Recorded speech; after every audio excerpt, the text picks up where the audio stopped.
Hey guys, how you all doing? I promised to make the gold build for Jotunnslayer, or a video about the gold build in Jotunnslayer Hordes of Hell. So here it is. You want to be starting with the Warden. The Warden is the one that I've played the most of. Now, it might be possible that you can do a similar build with some of the other classes, but I've only built it so far with the Warden. The Warden's good because the subclass that you pick partway through can increase your gold chance, your XP amount, as well as your collection range and healing. So it's very survivable, and it's going to give you a lot of gold.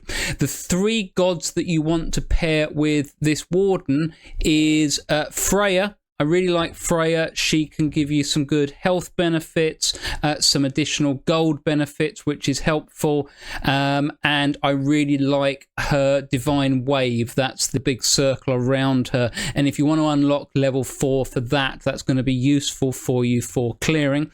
You also want to take Loki, but Loki's a little bit of a weird one because some of the skills that you get for him will actually give you a debuff or a penalty, and I don't like any of those, so I don't pick any of those skills. But what we can do with Loki is we can get additional benefits from leveling and from chests, so that increases the chance there, possibility for additional options which can be useful.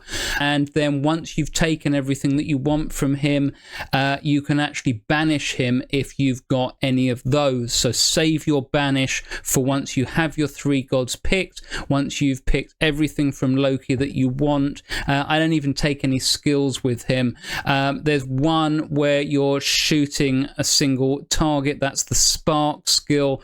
That can be quite useful. It's especially useful on the 4th level, which I'm going to pronounce as Vettelheim. I think it's something like that. If you take spark, because you're going to want single target damage for the boss, so that can be really useful there. And the other god that you're going to want to take is Njord. I think I'm pronouncing that right as well. Njord. Njord. Njord's really good because you can take a skill or it's a passive skill, which gives you the possibility of additional gold pickups every time you pick up gold. Now that's nice because you're going to aim for picking up gold as much as possible. Every time you pick it up, you're going to have a chance of picking up more, and every time you pick that gold up, you get another chance to maybe pick up more, and it can go on for quite a while. Especially good for when you complete objectives, so you're going to take all the objectives that have the most gold, because the more gold you're picking up, the more chances Njord is to trigger that passive. So really useful. You want to try and grab that on as early as possible.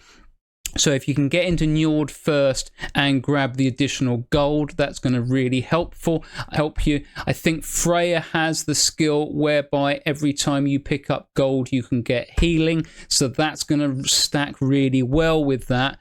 And Loki's going to give you the chance to have additional benefits. But you don't need to take a lot from Loki.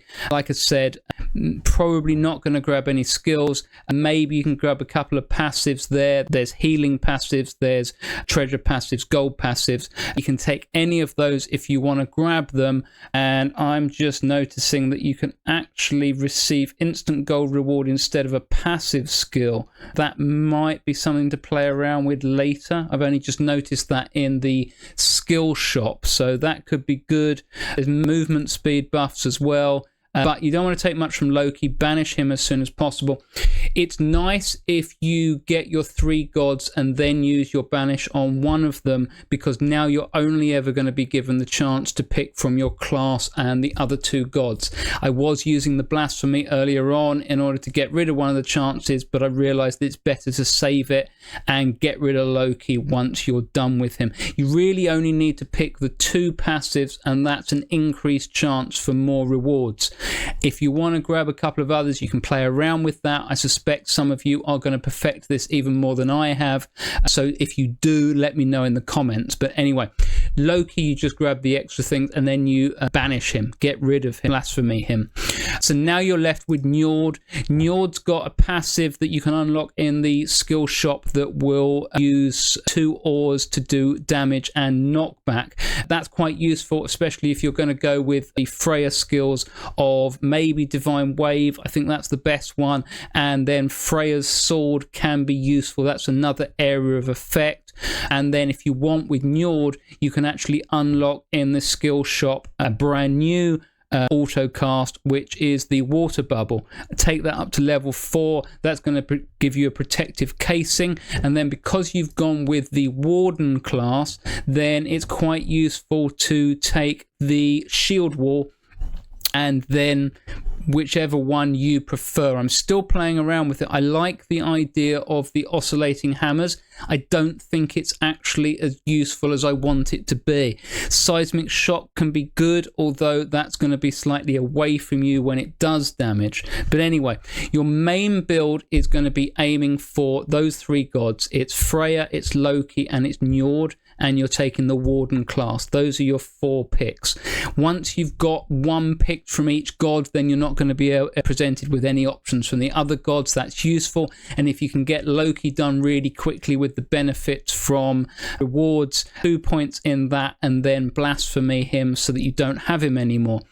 Njord is probably the best first choice because you're going to take that gold benefit, and that way you're benefiting from it straight away. Until you have that skill, you actually want to stay away from any gold on the map because you may as well pick it up later. I'm sure you're going to go past it. You'll probably see it. I know it's not shown on the map, but I'm sure you will find it.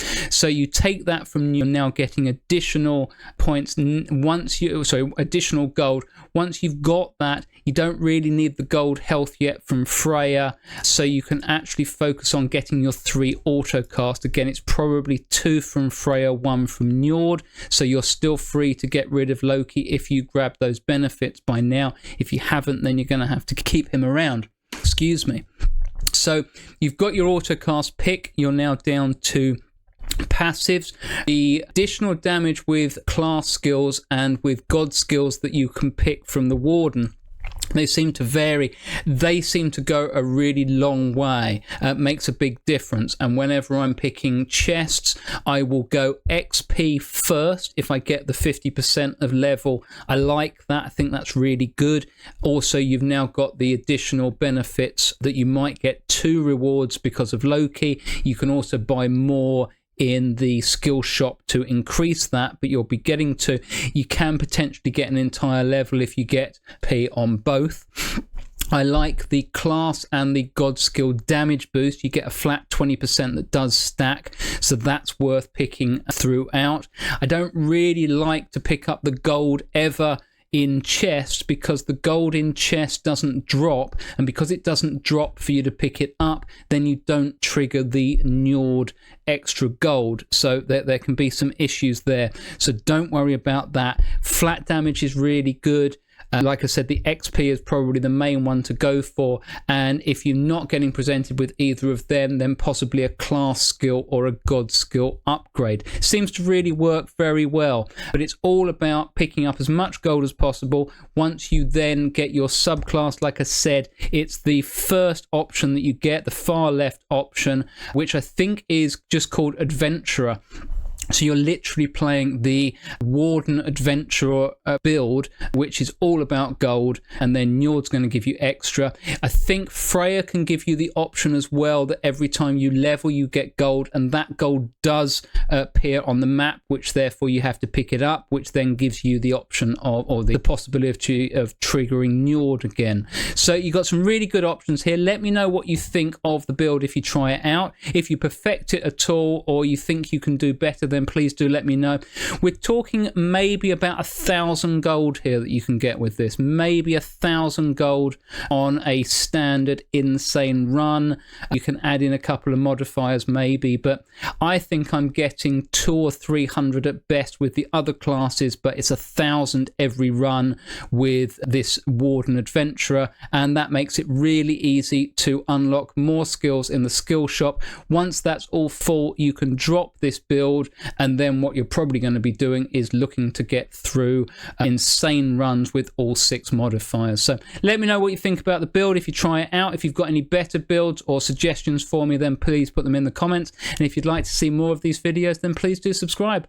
Thanks for watching. See you all next time.